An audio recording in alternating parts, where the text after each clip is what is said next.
I was elbow deep in a scooter's brake line when the old man walked in.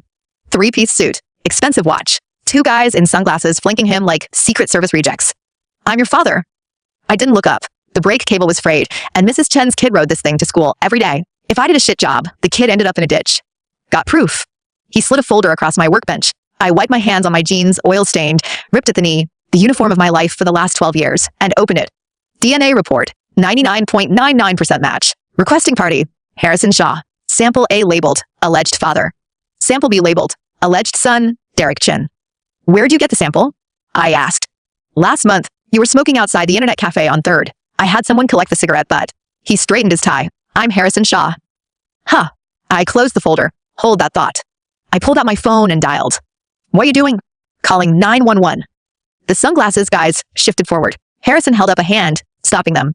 911. What's your emergency?" "Yeah, I got a possible kidnapping case to report. I'm the victim. The guy who claims to be my father just showed up at my shop. I gave them the address. Send someone." I hung up and went back to the brake line. "You just called the police on me?" Harrison's voice had this quality, like he wasn't used to people not falling in line. "You showed up at my garage with a DNA test and 2 bodyguards. What was I supposed to think?"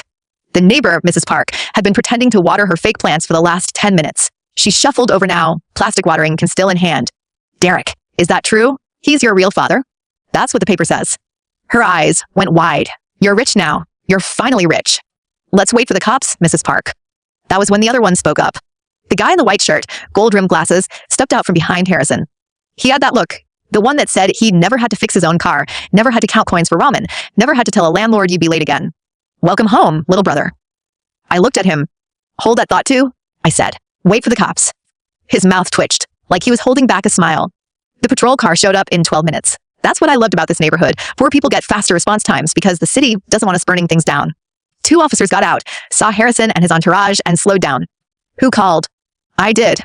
I raised my hand. "Derek Chen. I run the shop. This gentleman says he's my biological father. Says I was kidnapped as an infant. That's a crime, right? I'm reporting it." The senior officer took Harrison's ID, then the DNA report. His partner started taking notes. "Mr. Shaw, did you file a missing person report back then?" "I did." Harrison's voice had gone formal now, lawyer mode. But there were complications. My ex-wife insisted the child wandered off on his own. I believed her at the time. And now I believe she lied. The officer's pen paused. "You're alleging your ex-wife arranged the kidnapping?" "Yes." The officer turned to me. "What do you want out of this, Mr. Chin?" "2 things. First, I want a full investigation. Find out who took me, how, and why. Press charges if applicable." I pulled out my phone calculator. "Second, if he really is my father, I want back child support 24 years. Minimum standard for this district, $800 a month, adjusted for inflation." I've got the exact number here. I showed him the screen. The officer blinked. Harrison's face went a shade I'd only seen on overcooked shrimp. "You don't want to know about the family, the estate, what you're entitled to?" "That's step 2, I said. "Step 1 is the law." The gold-rimmed glasses guy laughed. It was a soft sound, barely audible, like he'd found something genuinely funny. He said something in a dialect I didn't catch at first. Then I caught it. TH's Southern Coastal, the same dialect my neighbor Mrs. Chun had used for 30 years, the woman who'd practically raised me after I lost my parents. I answered in the same language. "It's not that funny." His eyes lit up. "You speak it?" "I grew up in a neighborhood full of people who do. Your accent's a little off, by the way." The officers finished their paperwork, took copies of the DNA report, and promised to reopen the investigation. "Mr. Shaw, you can take him home for now. We'll contact you when we have updates." The patrol car left. The crowd of rubberneckers dispersed. I lowered the garage door, grabbed my duffel bag. "Where are you going?" Harrison asked. "The cops said I should go with you, right? That's what the investigation requires." I locked the door behind me. "So let's go." Gold-rimmed glasses stepped forward and offered his hand. "Marcus." I looked at my grease-stained palm. "I'm dirty." "I don't care." He shook anyway. His grip was firm. Not a nervous man, this one. Interesting. The car was a black Mercedes with tinted windows. I sat in the back with Marcus. Harrison up front, driving himself, which was something I didn't expect. It was quiet for a long time. Finally, Harrison spoke. "Your adoptive parents?" "Dead. Car crash." "How old were you?" 16. He didn't ask anything else after that. Marcus stared out the window. I watched the neighborhood change. Cracked sidewalks and laundromats giving way to manicured lawns and security gates. We were leaving my world behind. "Let me give you the lay of the land," Harrison said. "Your mother, my current wife, not your birth mother. Her name is Linda. Your birth mother, Evelyn, was my first wife. She passed away 8 years ago. Marcus here is your older brother, 0.3 months older, technically." I looked at Marcus again. He still hadn't turned from the window. "Also, you've got 2 younger sisters. Vanessa's in college. Tiffany's abroad." Harrison paused. "Marcus runs a company now. The day-to-day, anyway." "Okay," I said. He waited for more. Nothing came. Aren't you going to ask questions? I have one. How far did you get in investigating the kidnapping? The silence that followed was heavy enough to crush a man. I got as far as the hospital records, Harrison said finally. The nursery security cameras went offline for 2 hours the night after you were born. A nurse named Margaret Kwan reported seeing a woman in a patient gown come in, but she didn't get a look at her face. And then the baby was gone. The nurse, Margaret, was convicted of kidnapping. 20 years. She's still in prison. You think she was innocent? I think the conviction was too convenient. Someone needed a scapegoat, and they found one. Marcus finally turned from the window. You don't seem surprised by any of this. Surprised would imply I had expectations, I said. I've been surprised before. It never helped. The Shaw estate was a 3-story colonial on a hill. White columns, black shutters, the kind of house you'd see in a catalog for rich people who didn't actually have to live in the real world. Linda met us at the door. 50s, elegant, wearing a cheongsam that probably cost more than my entire block. She looked at me. Long look. Longer than was comfortable. Uncanny, she said finally. You look exactly like your father did at your age. The two sisters appeared behind her. Vanessa had blonde streaks in her black hair. Tiffany just stared. This is Vanessa. This is Tiffany. Your sisters. Vanessa bounced over immediately. I heard you call the cops on Dad. That's wild. I've been reading those adopted billionaire stories online, but I didn't think it would actually happen to us. Tiffany pulled her sister back by the sleeve. Nice to meet you. Quiet. She was the watchful one. Call me Derek, I said. You're a Shaw now, Harrison said firmly. Let's wait until the case is settled. I walked into the living room, grand, marble floors, a fireplace that had probably never been used, and sat down in the armchair closest to the exit. Old habit. Always know your exits. Marcus sat across from me. Linda brought tea. Vanessa was practically vibrating with excitement. Harrison took the head of the sofa like he was holding a board meeting. Let's get something settled. I'll have my lawyer draw up the papers tomorrow. Share transfers, name change, inheritance. Hold on. I held up a hand. Let's start with that child support figure. Harrison's jaw tightened. I pulled out my phone again. 24 years, $800 a month. That's $230,000. For 100 adjusted for inflation, call it $250, and there's emotional damages. I spent my childhood being called the orphan at school. That's worth something. 30 instances at $500 each. That's $15,000 a total. $265. The room went dead silent. Vanessa's mouth was open. Linda set the tea tray down too hard. Marcus reached for his cup. I'll pay that too. Everyone turned. He took a sip, calm as a frozen lake. I've been living his life. The privilege, the education, the opportunities. I owe him rent. I shook my head. Keep your money. Then I'll donate it to the organization that found you. Harrison clutched his chest. Linda scrambled for his medication. Vanessa whispered to Tiffany, this is better than the TV shows. When the dust settled, I spoke again. Money can wait. Let's talk about the real question. Who took me? Why? And was anyone else involved? Harrison swallowed his pill, took a breath. I believe it was Evelyn, your birth mother. I didn't react. Based on what? Before she died, she left a letter. Just a few lines. She said she was sorry, that she'd wronged me, wronged the baby. Where's the letter? Burned. I looked at him, hard. So what you're telling me is, your dead ex-wife wrote a letter that could have solved everything, and you burned it. He couldn't meet my eyes. Marcus set his teacup down. The china clinked, a sound like glass cracking. I did some digging, he said. The nurse's son, the one who was convicted, Margaret Kwan, her son opened a business 3 years ago, $300,000 in startup capital. Money that came from nowhere. No bank loans, no investors, no explanation. Source? Untraceable. But here's the thing. The date of incorporation. It lines up exactly with the day Harrison started pushing for the case to be reopened. I got it. Someone wanted to keep her quiet. Or already did. Vanessa raised her hand like she was in class. Wait. If Aunt Evelyn arranged the kidnapping, why? What was the point? No one answered. Because the question didn't make sense. Not on its surface. Why would a woman steal her own child? Unless. I looked at Marcus. He was looking back at me. Unless the stolen child was useful for something else, Marcus said quietly. Something Evelyn needed. Harrison slammed his hand on the table. That's impossible. Your mother wouldn't. She's not my biological mother. Marcus didn't flinch. I've known for 3 years. I'm not related to this family. Not by blood. Linda's teacup shattered on the floor. Hot tea and porcelain fragments sprayed everywhere. Marcus didn't move. I watched him as the pieces scattered at his feet. He just stared straight ahead. And suddenly, I was 16 again, watching my father's ashes scatter in the wind. Same sound. Same finality. The truth crashed down like a hammer. Add a new line item, I said. If Evelyn Shaw stole me, she committed a felony. Even dead, her estate is liable for damages. I turned to Harrison.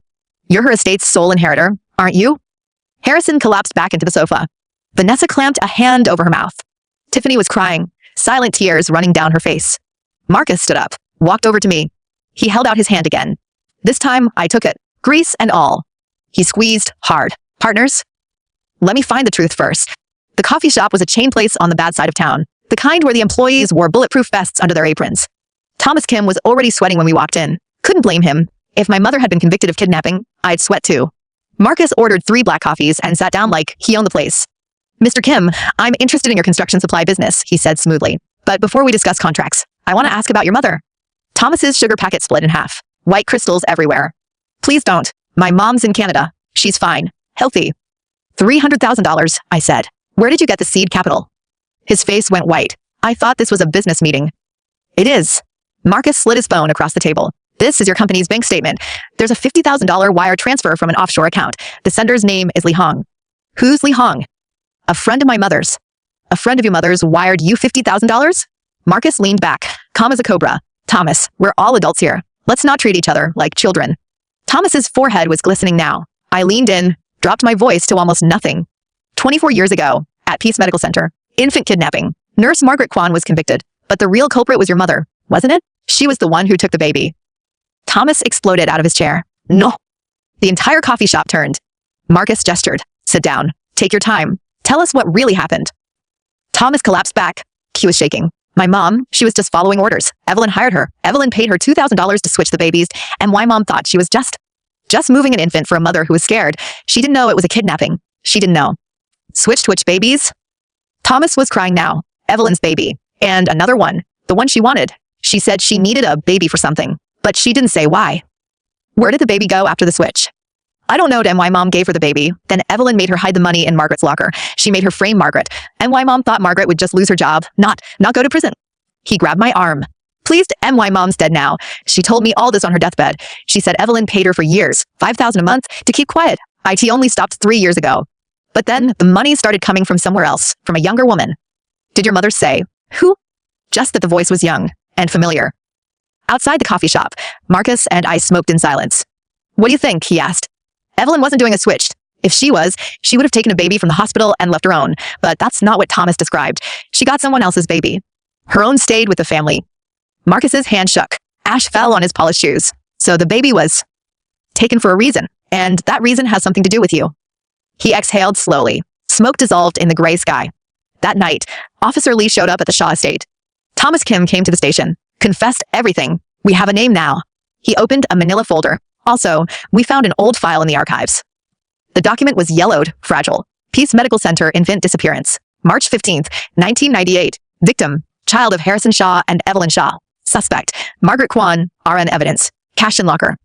I flipped to the last page. Margaret's photo stared back at me. Younger, scared, hollow-eyed. She'd been 27.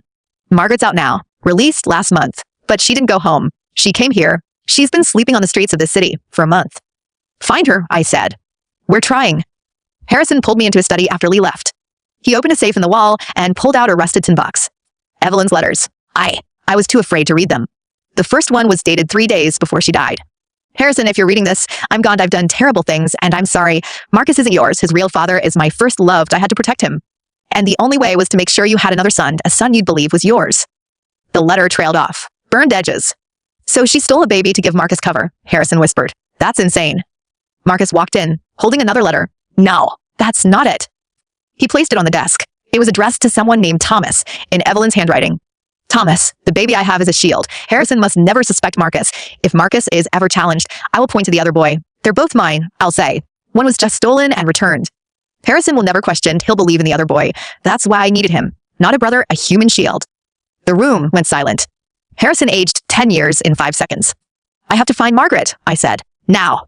We found her at the landfill. It was raining. She didn't have an umbrella. Her back was bent, her hands covered in grit, her clothes too thin for the weather. She was picking through trash. The officer pointed. That's her. She won't come to the station. Says she's looking for someone. I walked across the street. Marcus followed. Margaret saw us coming. She tried to hurry away. Mrs. Kwan.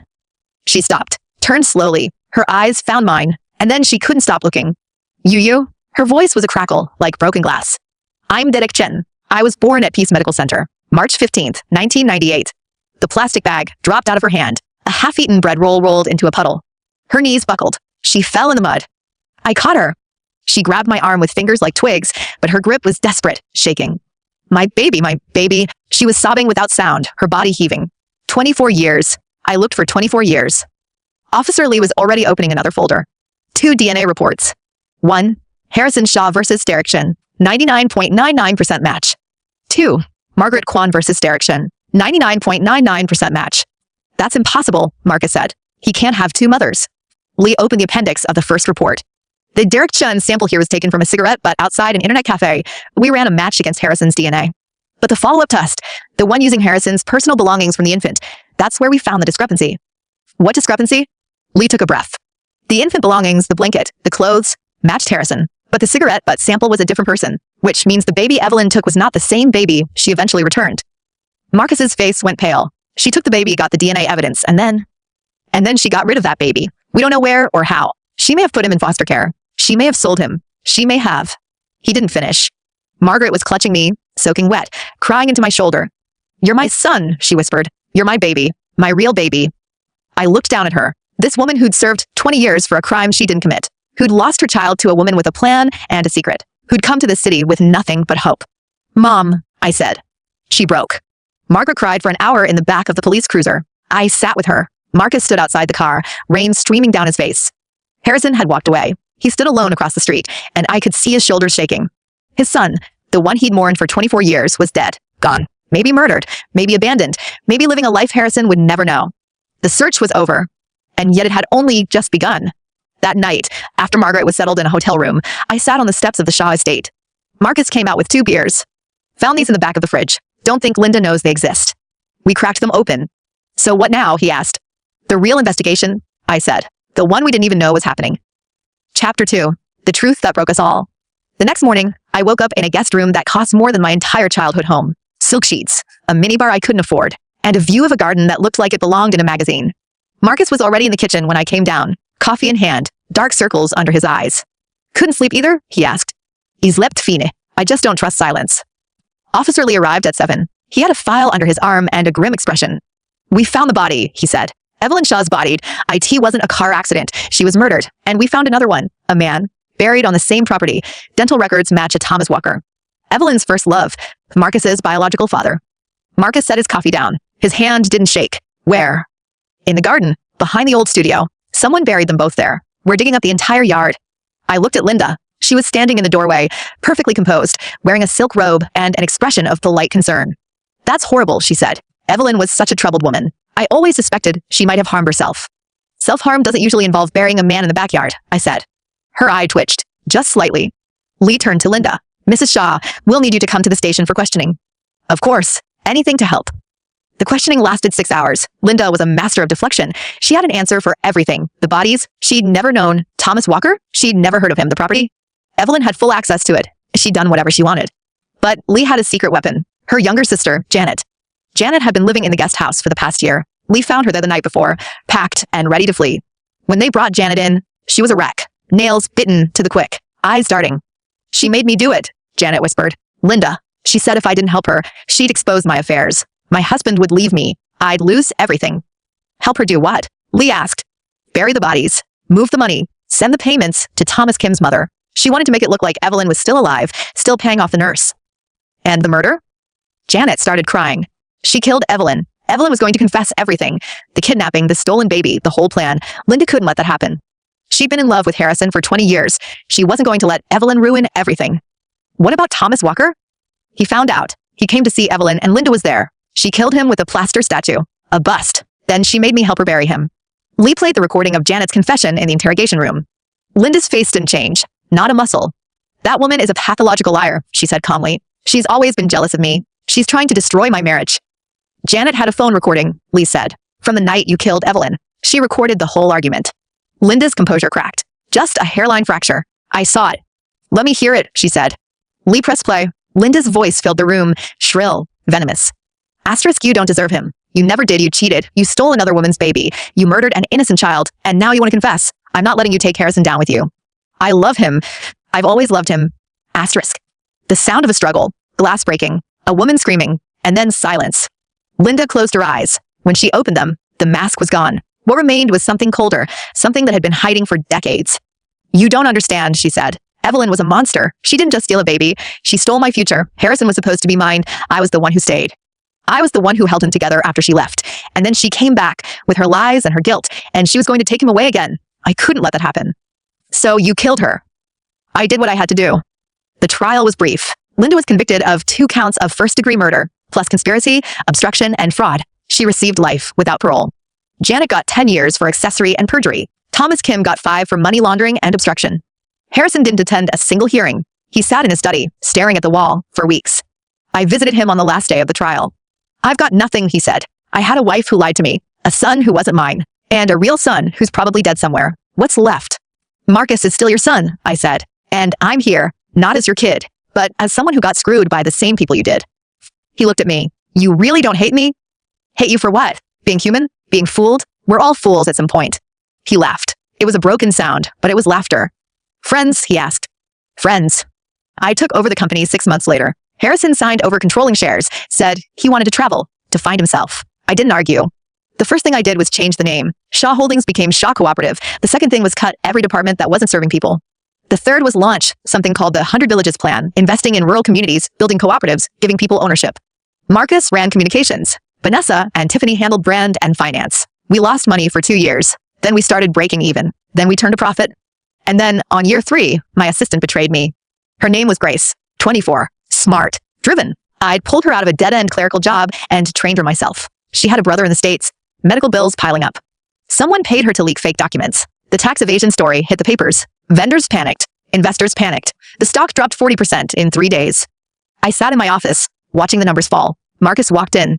"She's gone," he said. Police picked her up at the airport. Who paid her? Aribal, the nephew of a guy Harrison fired years ago. They wanted revenge. And Grace. She said they threatened her brother. She had no choice. I leaned back in my chair. That's the thing about choices. They're never clean. She could have come to me. She chose not to. She's young. Scared. Scared people do stupid things. I know. I've done my share. The company recovered. The tax audit found nothing. But the damage was done. Trust was gone. The drive was gone. I looked at the spreadsheets and felt nothing. One night, Marcus found me on the roof. "What are you thinking?" he asked. "I'm thinking about a garage, a workbench, the smell of oil and metal." "That's your happy place?" "That's the only place where things make sense." He handed me a beer. "So go back." "Can't. I've got 100 villages depending on me. 500 employees, investors. Those villages won't disappear if you leave. We can find partners. And the employees, they'd rather have severance than a boss who hates his life." I looked at him. "You give up your job?" "I'd give up anything for a brother who didn't treat me like a project." 3 months later, I dissolved Shaw Cooperative. We paid off everyone, settled every debt, transferred the village projects to nonprofits and competitors who do it better. The last day, I stood in the empty office. No furniture, no computers, just echoes. Marcus was waiting outside with a taxi. "Where to?" he asked. "Home." The garage was still there. Same rusted sign, same oil stains on the concrete. My old employee, Leo, had been running it. When he saw me, he started laughing. "Boss, you're back. I knew you'd come back." "Got a tool for me?" "Always." I put on the coveralls, picked up a wrench. The first customer was a guy with a busted muffler. 10 minutes done, cash in hand. Margaret, my real mother, was in the back apartment. She'd refused to live in the big house. Said the walls were too clean, too quiet. She was making soup when I walked in. "Son," she said, "you're home early. Slow day. Smells good. Sit. Eat." I sat. Marcus appeared at the door. "Got room for one more?" "Always." We fixed cars for a living. Nothing fancy. No board meetings. No quarterly reports.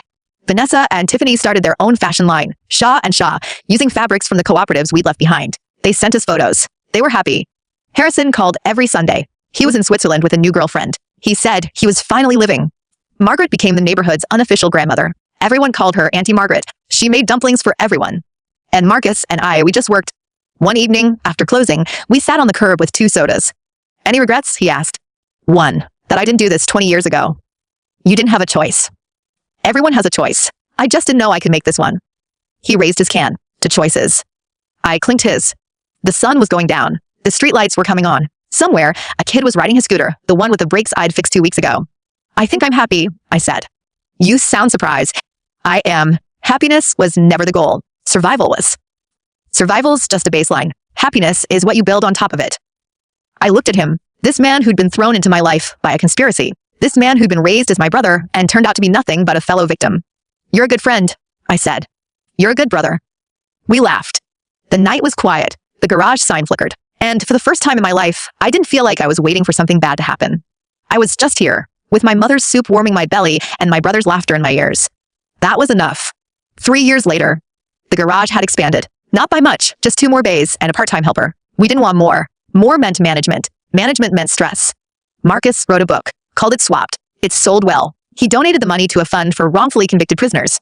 Margaret visited the old prison once, just to look at the walls. She said she didn't feel angry anymore, just tired. Harrison came back to the city for a visit. We had dinner. He was thinner, tanner, happier. You look good, I said. I look old. Old's not bad. It means you survived. He squeezed my shoulder. You know, I used to think I needed a son to carry on my name. Now I realize I just needed someone to have dinner with. You've got that. Yeah, he said. I guess I do. The last scene, it's a Friday evening. The garage is closed. Margaret's dumplings are steaming on the table. Marcus is arguing with Vanessa on the phone about a fabric shipment. Tiffany is showing me photos of her new cat. I lean back in my chair. The chair creaks. The light buzzes. Life is ordinary. And ordinary, I've learned, is the most extraordinary thing there is.